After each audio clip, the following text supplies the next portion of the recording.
ইমান মাপার একটা মেশিন ঘরের মধ্যে রাখে দিতে হইব। সবসময় দেখা লাগবে আমার ইমান বাড়তেছে না কমতেছে, ইমানের কি হালত, কারণ আমার ইমান নিয়ে কবরে যাওয়া লাগবে। তো ইমান মাপার মেশিন কি কি?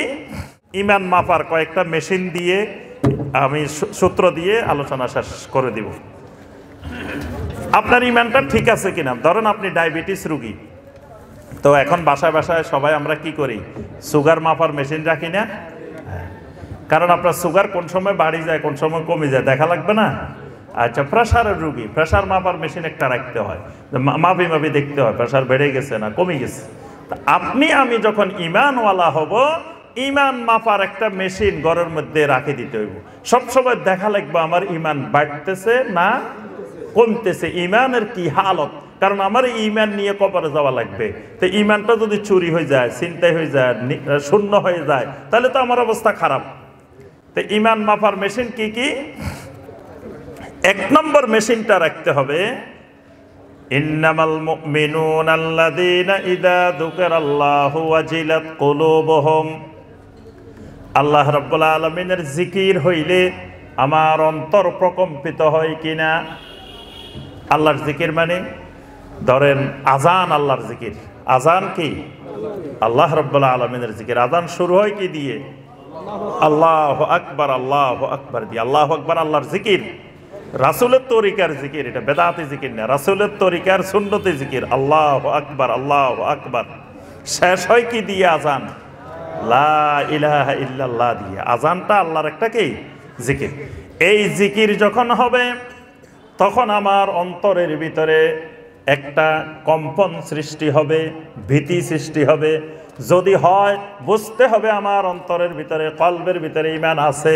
যদি না হয় বুঝতে হবে ঈমান নাই। এখন মসজিদে আজান হয়েছে, আমি এখানে বসে বসে সুন্দর মতো চা খাইতেছি, হ্যাঁ, আমার কোনো নড়াচড়া নাই। আজানের আগে যেমন আজানের পরেও একই রকম।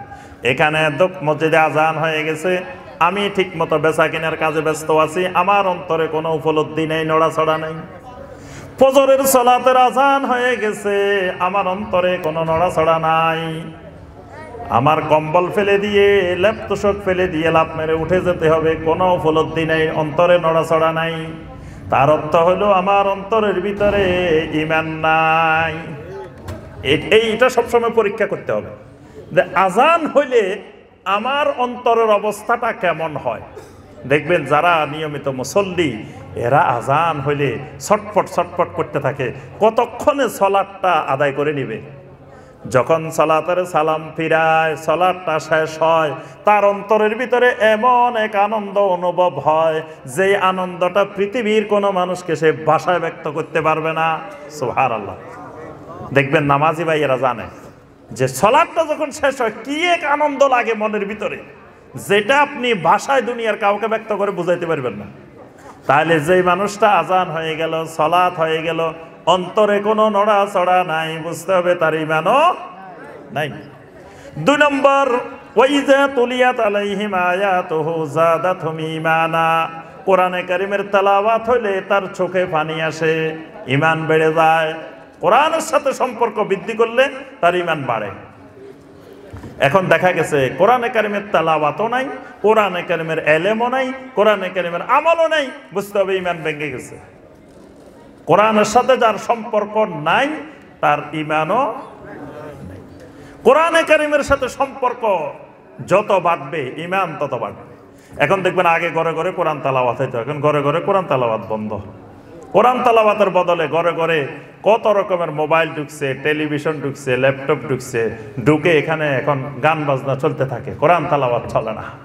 ওই জায়গা দখল করছে এখন মা বোনদেরকে বিভিন্ন রং বেরঙ্গের টেলিভিশনের চ্যানেল, বিভিন্ন রং বেরঙ্গের মোবাইল, এগুলোর বিভিন্ন জিনিস ওই কোরআন তেলাওয়াতের জায়গা দখল করছে। কোরআন থেকে বিচ্ছিন্ন হয়ে গেছে মানুষ, নিজে তেলাওয়াতও করে না, বোঝারও চেষ্টা করে না, আমলও করে না। কোরআন বিমুখ জাতি। কোরআন হলো বরকতওয়ালা কিতাব।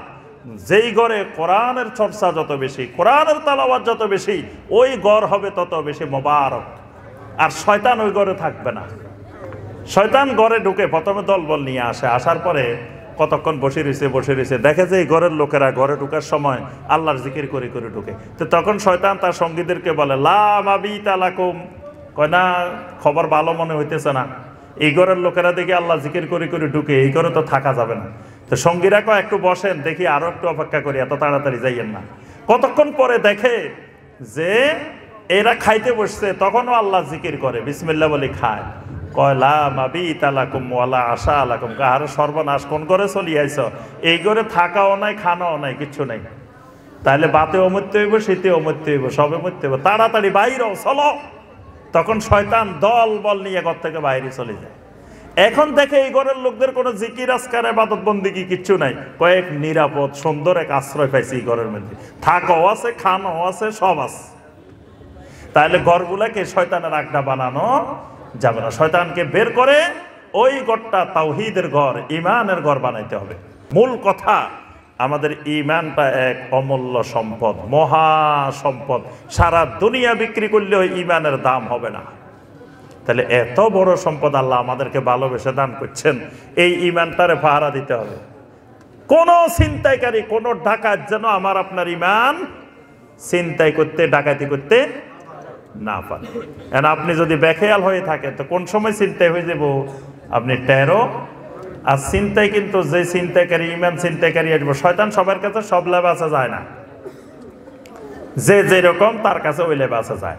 তা আপনার ঈমান ছিনতাই করার জন্য যাইব, শয়তান এখানে ওই অন্য খারাপ লেবাসে যাবে না, সুন্দর লেবাসে পাগড়ি পরি, জুব্বা পরি, দাড়ি রাখি, সুন্দর চেহারা নিয়ে আপনার কাছে যাই ঈমান ছিনতাই করবে। এই জন্য আপনাকে আমাকে বুঝতে হবে যে ঈমানটা ধরে রাখার উপায় কি, ঈমানের উপরে ইস্তেকামত থাকার উপায় কি, ঈমান যাতে কোনোভাবে চিন্তা হইতে না পারে, এই জন্য সার্বক্ষণিক পাহারা দিতে হবে। কারণ ঈমান নিয়ে কবরে গেলে জান্নাত, ঈমান ছাড়া কবরে গেলে জান্নাত পাওয়া যাবে না। আল্লাহ রাব্বুল আলামিন আমাদের সবাইকে ঈমান নিয়ে কবরে যাওয়ার তৌফিক দান করুন। আল্লাহ রাব্বুল আলামিন আমাদেরকে ঈমানের উপরে, তাওহীদের উপরে ইস্তেকামত রাখুন।